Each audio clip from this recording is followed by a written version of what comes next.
Hello everyone, here is the quiz review video for your quiz on long-term managerial decision making, which is chapter 26 in Pearson. What we're going to have here is a company which has two alternatives and they're mutually exclusive, so you have to choose one or the other. Our company, Littell Company, has two options for expanding its operations. Under Plan A, they will open 8 new smaller stores, and under Plan B, they will open only 3 stores, but they're much larger. They have the important information as follows about both plans. Plan A, opening 8 small stores, is going to cost $8.6 million up front. And if they do this plan, they expect to generate $1,625,000 in cash inflows each year for the next 10 years. And at the end of the 10-year life of this project, there is no residual value. Under Plan B, the cost up front is going to be $8.3 million. They expect an annual net cash inflow of $1 million per year for the next 10 years.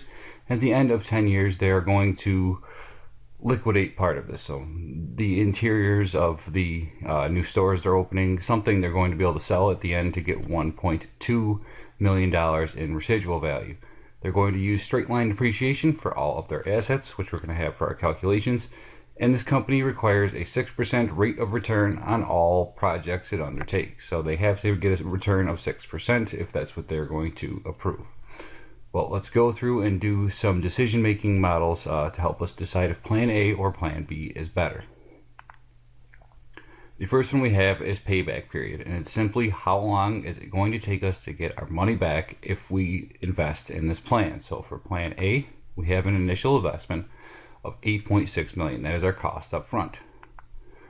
The inflows from Plan A are $1.625 million, and they're regular inflows, which means it's the same amount every year for the whole entire life of the project. And since we have those regular cash inflows to find our payback period, we simply divide our initial investment by our annual net cash inflow. And it comes out to be rounded off 5.3 years. So if this company undertakes Plan A, it's going to take them 5.3 years to recoup their initial investment in the plan. For Plan B, the initial investment is $8.3 million. It is expected to generate annual net cash inflows of $1 million a year for the next 10 years, which means that it's going to take 8.3 years for them to recoup their initial investment. So Plan A pays back much faster than Plan B. The next thing we can find is our accounting rate of return, and this is the percent of return that the company gets if they don't take into consideration the time value of money. So even though, for example, under Plan A, we're getting $1,625,000 each year for the next 10 years, we're going to treat all of those as though they're exactly the same. And what I'm saying is we're not going to put priority on returns during the years immediately in the future and discount the returns that are farther down the life of this project, year 9 or year 10. We're going to treat them all as though they're equally valuable, not concerned about the time value of money. So for ARR, our accounting rate of return, the first thing we need to do is take our average annual operating income. And to do so, what you do is you take your inflows and you divide it by your annual depreciation expense. So our inflows are given in the problem. For Plan A, it's $1,625,000 a year. For Plan B, it's $1 million per year.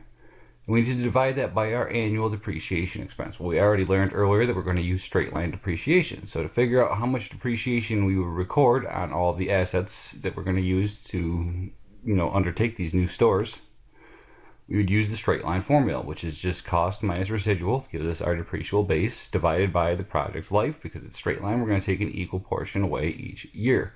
So for Plan A, it's an $8.6 million cost with no residual. Well, if we take that $8.6 million depreciable base and divide it by the project's life of 10 years, we get $860,000. For Plan B, historical cost would be $8.3 million, and it has a residual value of $1.2 million, which means our depreciable base is the difference between those two numbers, $7.1 million, and when we divide that by the 10-year life of the project, we would depreciate $710,000 using the straight line method each year. So our annual operating income is just our cash inflows, which we can think of as our revenue, minus our annual depreciation expense. From Plan A, we're going to have $765,000 in annual operating income, and for Plan B, we're going to have $290,000. Well, we need to divide that by our average investment. And what our average investment is essentially the amount of cost we have put into the project on any one given day for the entirety of its life. So what you do to find this, the easiest way is figure out what the value of the project is on its first day and what the value of the project would be on its last day. So for plan A, day one, we're going to invest $8.6 million into this project, and we're going to slowly depreciate it over its 10-year life until at the end it has a residual value of 0. Well, if you take your historical cost, add to it your residual value, you're going to get a subtotal, and when you divide that by 2, it's going to give you your average investment. If we're worth $8.6 million on the first day and 0 on the last day, we add those two together, divide by 2, we get our average investment in inventory for plan A, or our average investment in this project, for plan A of $4.3 million. For plan B, do the same thing. Take your value on the first day, which is your cost, $8.3 million. Add to it your value on the last day, which is your residual value, $1.2 million. Gives you $9.5 million in total. When we divide that by 2, our average investment in plan B is $4,750,000. So we can fill those numbers in. And then to find our accounting rate of return, we divide our average annual operating income by our average investment. So $765,000 divided by $4.3 million means that plan A has an accounting rate of return of 17.8%, and plan B has an accounting rate of return of 6.1%. Well, we required a 6% investment off the get-go, so both of these make that requirement, though plan A looks much better than plan B. Another metric we can use is net present value. And net present value is the most commonly used metric that we have for managerial decision making because it takes into account the time value of money.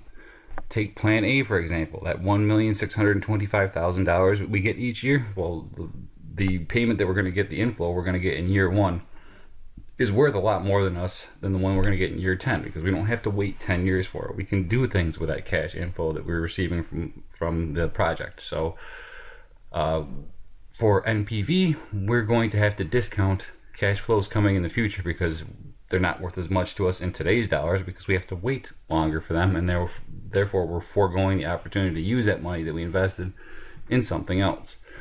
We're going to use the same information we had before, and again, this company requires a 6% rate of return on all capital projects. Well, the first thing we need to do is we need to find the present value of all of our cash inflows. So our annual inflow, we'll start with plan A, is $1,625,000.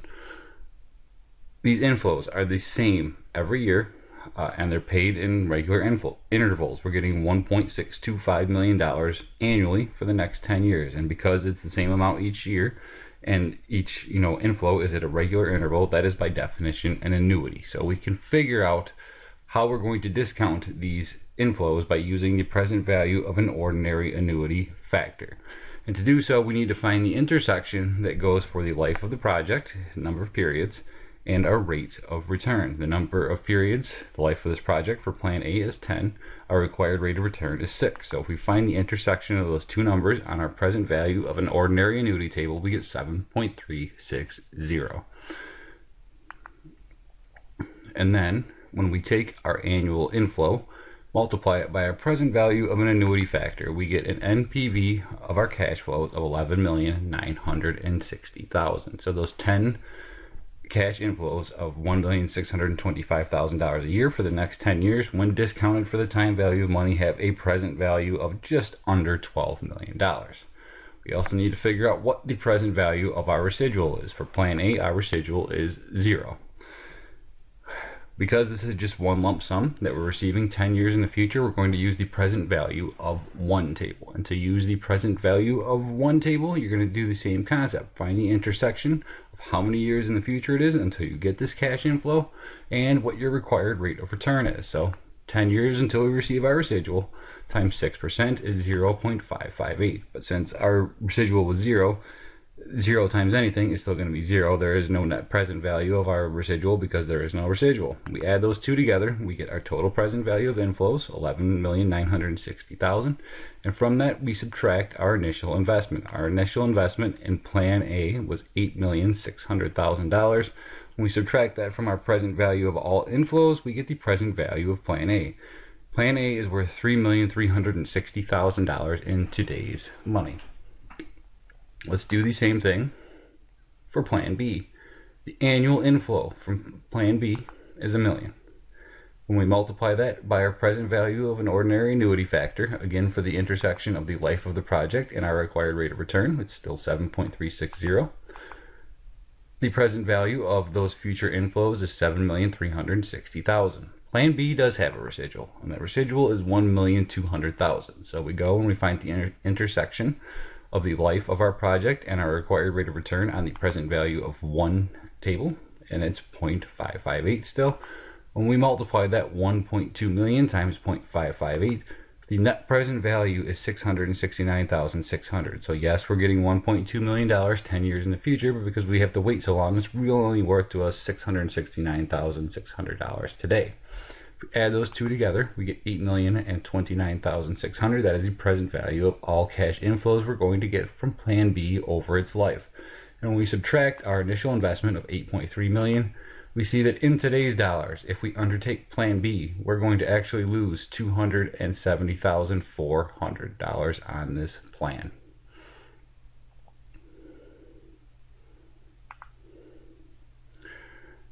Profitability index is basically a measure of how much profit are you going to turn based on your initial investment. And all you need to do is take your present value of all your inflows and divide it by your initial investment. So the present value of all of our inflows for Plan A was $11,960,000. For Plan B, it was $8,029,600, and we divide that by each plan's respective initial investment. We're going to get the profitability index. For Plan A, it is 1.39 million, or 1.39, I'm sorry, which means that we are going to return essentially 139% of our initial investment in the form of inflow. So we're making more money because it's above 100% than our initial investment. That's a pretty good return. For Plan B, we're going to put in 8.3 million to get $8,029,600 worth of inflows. Our profitability index there is 0.97. That means we're only going to get 97% of our initial investment back. Plan B is no good for profitability index perspective. Next up, we have to estimate our internal rate of return. An internal rate of return is essentially what is your expected rate of return when you take into consideration the time value of money. Doing the calculations for this is not pretty at all, so I'm going to just let you estimate it. And to estimate it, it's simple enough. You need to have your payback period and you need to have the life of the project in years. So both of our plans have 10-year life, and Plan A has a 5.3-year payback period and Plan B has an 8.3-year payback period. What we're going to do to estimate our IRR is we're going to find on the number of periods row where our payback period lies between percentages, and that's kind of confusing sounding. I'll make it easy for you. Plan A has a 10-year life, so we go down and we find the row where our number of periods is 10, and we go over until we find the number that is closest to our payback period, which is 5.3. And as we see over here, the numbers that are closest to our payback period is the 5.650 in 12% and the 5.216 under the 14% column. So our internal rate of return has to be somewhere between 12 and 14%. For Plan B, again, has a life of 10 years. So we're going to go down until the row where periods equals 10, and we're going to go over until we find the two numbers that 8.3, our payback period, lies between, and that is between the 8.530 under the 3% column and the 8.111 under the 4% column. So our internal rate of return for Plan B is somewhere between 3 and 4%. Through all of these estimations that we have made, we see that Plan A is just superior to Plan B. So what should we do? We should do Plan A, which is to open the 8 smaller stores.